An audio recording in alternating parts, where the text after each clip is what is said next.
So let's check in on Connecticut, the state that just decided an axe-wielding cannibal should be back on the streets. Because, what's public safety when compared to the feelings of a guy who hacked a man to death and ate his brain?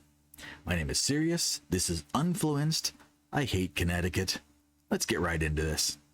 That's right, folks, the Connecticut Psychiatric Security Review Board, the group entrusted with making rational decisions about dangerous criminals, has ruled that Tyree Smith, a man who literally killed someone with an axe and ate parts of his actual brain, is now stable enough for conditional release. I guess that whole public safety thing is just a suggestion now. Welcome to Connecticut. It's the new Connecticut, where criminals are pampered, victims are ignored, and if you happen to be a law-abiding citizen, well, good luck. Let's break down this absolute clown show of a decision. So who is Tyree Smith? Let's do a little background check, something the Connecticut authorities clearly didn't feel the need to do. Tyree Smith is a man who back in 2012 murdered a man with an axe. He cut open his skull, ate his brain, and part of his eye. Let me repeat that. He ate the guy's brain and an eyeball. Now, I'm no doctor, but I'm pretty sure that's not normal human behavior. But sure, let's trust that a few therapy sessions and some deep breathing exercises have magically turned this literal cannibal into a model citizen. What could go wrong? Why is he being released? Well, according to the Connecticut Psychiatric Security Review Board, also known as the PSRB, Smith has been making great progress. They say he has demonstrated long-term stability, is engaged in treatment, and follows his care plan. Oh, well, in that case, by all means, if a guy who ate another human has been behaving well in a controlled hospital setting, let's just send him right back into society. Because there's absolutely no chance that a man who literally feasted on another person could possibly relapse. Am I right? I mean, sure. If you forget to pay a parking ticket, Connecticut will hunt you down like a criminal. But if you commit actual cannibalism, they'll throw you a nice little rehabilitation plan and let you back out. Brilliant leadership. But don't worry, this isn't a free pass. He does have conditions. So before you get too worried, Connecticut wants to assure you that Smith is on conditional release. Ah, yes, because conditions have always stopped criminals from committing crimes. Let's see what these ironclad conditions look like. Well, he has to check in occasionally. He has to continue treatment. He might be supervised. Oh, well, I feel so much better now. That totally worked when they put conditions on felons, parole violators, sex offenders, right?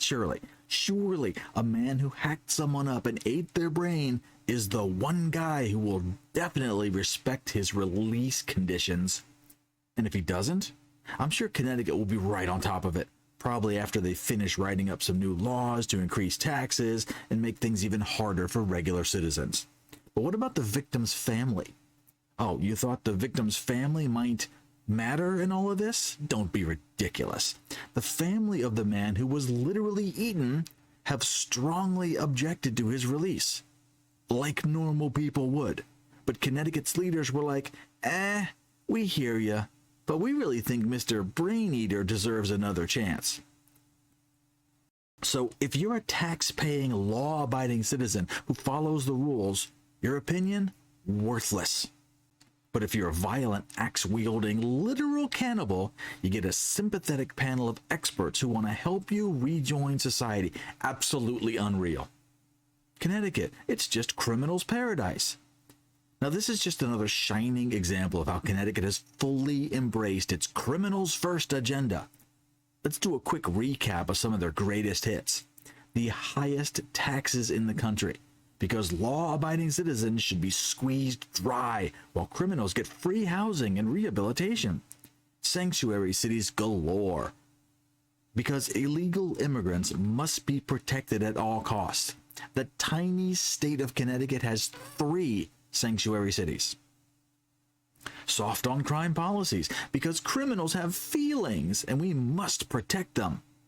And now releasing actual real life horror movie level criminals right back into society. This state is bending over backward to help people who should not be helped. Meanwhile, if you try to defend yourself against a home invader, you're the one who will probably end up in jail. Connecticut does not have castle doctrine. You must retreat. And they made getting guns nearly impossible.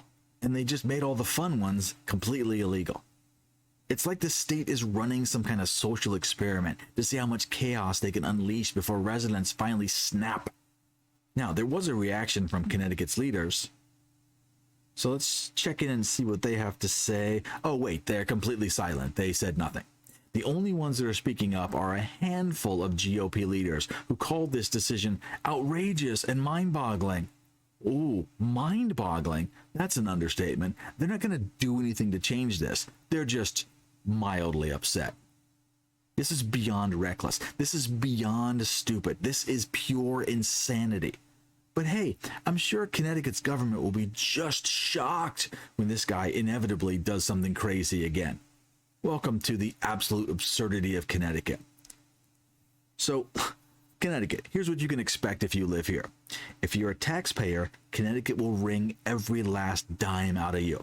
If you're an illegal immigrant, Connecticut will give you free benefits. If you're a violent criminal, Connecticut will do everything in its power to make sure your life is as comfortable as possible. But if you're the victim of a crime, Connecticut's going to ignore you. They're going to forget you. They're going to tell your family, just deal with it. You honestly can't make this up. This is real life now. So what's next? A rehabilitation group for serial killers? How about a government grant for bank robbers? Maybe a sympathy campaign for arsonists? At this point, why even bother having laws? Just let criminals run wild and rename Connecticut to the Purge. So if you're still living in Connecticut and you don't have a criminal record, congratulations, you might be the last one. Good luck out there. You're gonna need it. Now, as bad as this story is, I have another story on deck that's even worse. Connecticut has outdone itself because you won't believe who they're releasing next. It's so much worse than you're thinking. Now, if you enjoy this little breakdown of absolute government lunacy, do me a favor, make sure to like the video, subscribe for more, and let me know in the comments what you think about Connecticut's brilliant new Cannibals Deserve a Second Chance policy. Do you think this is peak stupidity, or do you think they can actually find a way to top this? Spoiler alert, it's gonna get worse. All right, I'll see you in the next one. Stay safe. Unless you live in Connecticut, then, well, good luck, I guess. If you hit the notifications, you can see what CT is doing next. I got more stories coming, so I'll see you soon.